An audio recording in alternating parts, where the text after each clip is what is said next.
Halo teman-teman, selamat datang kembali di channel ini. Untuk terus mendapatkan informasi seputar CASN, perkembangan mengenai informasi honorer, P3K dan CPNS, silahkan klik tombol subscribe dan nyalakan lonceng notifikasi. Kali ini kita akan bahas mengenai berita dari Badan Kepegawaian Negara atau BKN, dan juga mengenai jadwal atau timeline PPPK paruh waktu. Dari laman resmi milik Badan Kepegawaian Negara atau BKN, dipublikasikan hasil pertemuan antara BKN dan perwakilan seluruh instansi, kementerian dan lembaga. Dalam pembahasan percepatan penataan tenaga non-ASN bersama instansi pemerintah, melalui forum BKN menyapa bersama seluruh pengelola kepegawaian instansi secara daring, Wakil Kepala Badan Kepegawaian Negara BKN Haryomo Dwi Putranto meminta peran aktif seluruh instansi pemerintah agar rangkaian proses pengusulan dan penetapan nomor induk atau NI PPPK baik tahap 1 dan tahap 2 dapat selesai sesuai waktu yang ditentukan.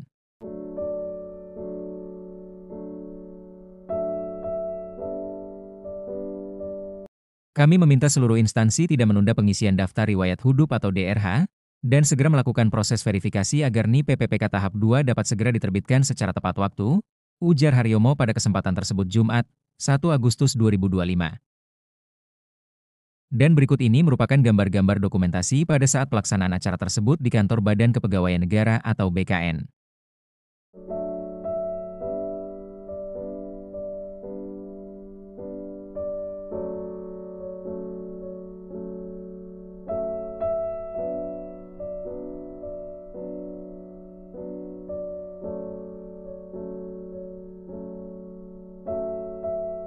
Wakil Ketua BKN Haryomo Dwi Putranto juga mengingatkan agar instansi segera mengusulkan kebutuhan PPPK paruh waktu melalui platform SIASN pada layanan perencanaan kebutuhan. Dalam pengusulan tersebut, instansi wajib melampirkan surat pernyataan tanggung jawab mutlak atau SPTJM yang telah ditandatangani secara digital di STTE oleh Pejabat Pembina Kepegawaian atau PPK instansi. Mekanisme ini menjadi bentuk akuntabilitas dan keseriusan instansi dalam memastikan bahwa pengusulan formasi PPPK sesuai dengan kebutuhan dan kapasitas anggaran yang tersedia. Di samping itu, Deputi BKN Bidang Penyelenggaraan Layanan Manajemen ASN, Aris Windianto menambahkan bahwa hingga saat ini, keterisian formasi PPPK penuh waktu yang merupakan hasil dari seleksi tahap 1 dan 2 telah mencapai 878.627 formasi, atau sekitar 87,1% dari total formasi penuh waktu yang tersedia, yakni sebanyak 1.008.337 formasi. Capaian ini menjadi indikator positif dari antusiasme instansi dalam mendukung kebijakan pengangkatan tenaga non-ASN melalui skema PPPK. Lebih lanjut, dalam proses pengusulan kebutuhan PPPK paruh waktu, instansi diminta untuk selalu mengacu pada klasifikasi tenaga non-ASN berdasarkan kategori prioritas. Namun bagi instansi yang masih memiliki ruang fiskal dari alokasi belanja barang jasa, diberikan fleksibilitas untuk mengusulkan formasi PPPK paruh waktu. Dengan skema paruh waktu, instansi dapat menjawab kebutuhan layanan yang bersifat fleksibel dan efisien, sekaligus memberikan peluang legal dan berkeadilan bagi tenaga non-ASN yang belum tertampung dalam formasi penuh waktu, tambah Aris.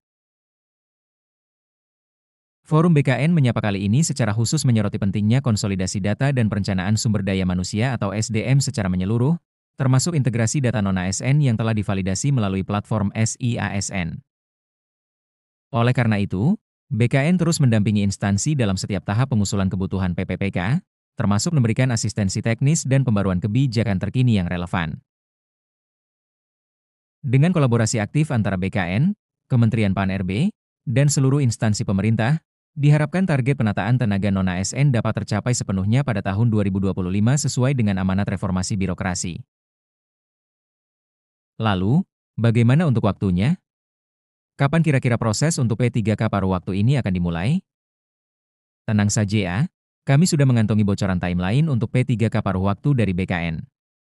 Untuk usulan penetapan kebutuhan yang akan dilaksanakan oleh instansi jadwalnya telah dimulai, yaitu dari tanggal 1 Agustus sampai dengan 14 Agustus 2025.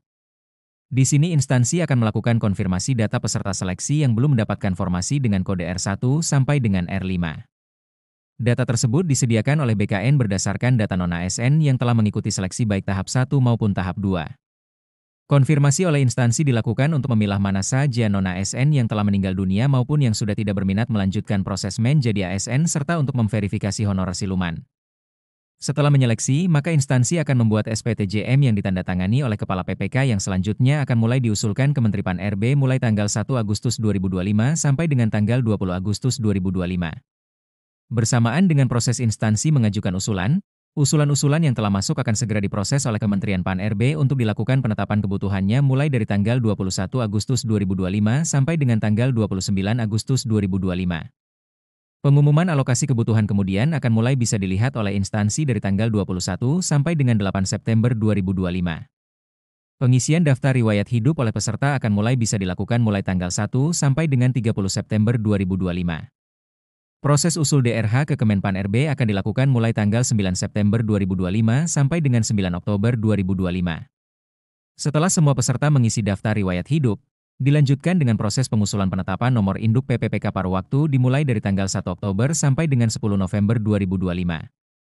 Tahapan tersebut kemudian akan mulai bertahap diproses di Kemenpan RB mulai tanggal 10 sampai dengan 20 Oktober 2025.